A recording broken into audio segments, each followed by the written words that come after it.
In this installment of Diecast Emporium, we're going to be taking a look at three 1 to 87 scale, or HO scale, models made by Athearn. The first one we'll be taking a look at is the dozer you see in front of you. It's the John Deere 650H.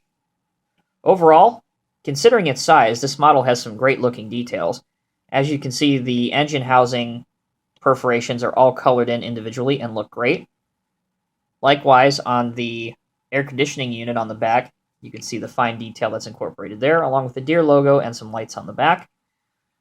Even on a smooth surface such as this tabletop, they move a little roughly, but the rubber tracks do roll. But where this model really scores in the negatives is the blade functionality. As you can see, it will move left to right, but unfortunately, it will not move up and down. So you're very much limited in terms of how you can display this model. But if you can accept that major issue, it is a relatively nice looking piece. Another reason that I don't particularly care for this model, and I guess this really isn't a fair assessment, but it comes in this kind of packaging. I absolutely cannot stand these kind of packaging because as soon as you crack it open, you absolutely kill the collector value of your model because you can't put it back in without it being a complete mess.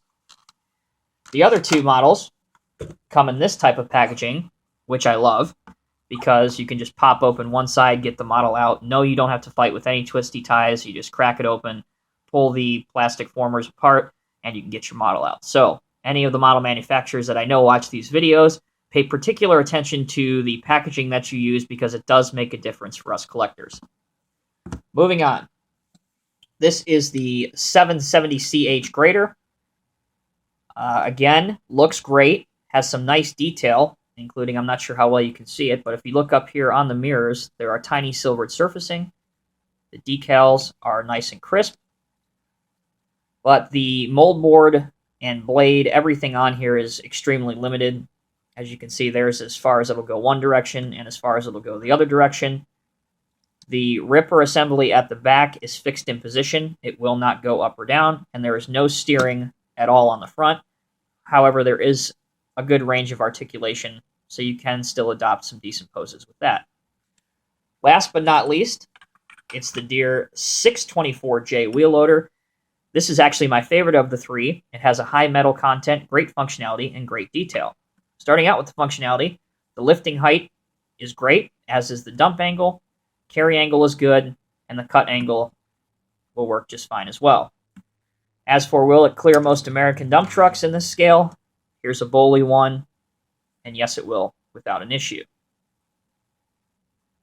The articulation works great, as you would expect. The exhaust stack is very nice, and there's even a very good tread pattern on the rubber tires. Last but certainly not least, how do these machines look on the lowboy? There's the loader. Looks good. Here is the bulldozer. Also looks good. And here is the grader. Unfortunately, with the limited functionality of the blade and mold board assembly, it really looks awful, just because even with states with wide load regulations, you wouldn't tow the machine in this configuration with the blade that far out. But in terms of this, we'll just blame it on Geraldo and his lack of skill when it comes to loading lowboys. Why he's still on the payroll here at Diecast Emporium, nobody knows. Good help is hard to find these days, guys. Bear with us. But as always, thank you for tuning into my videos, and we'll see you in the next one.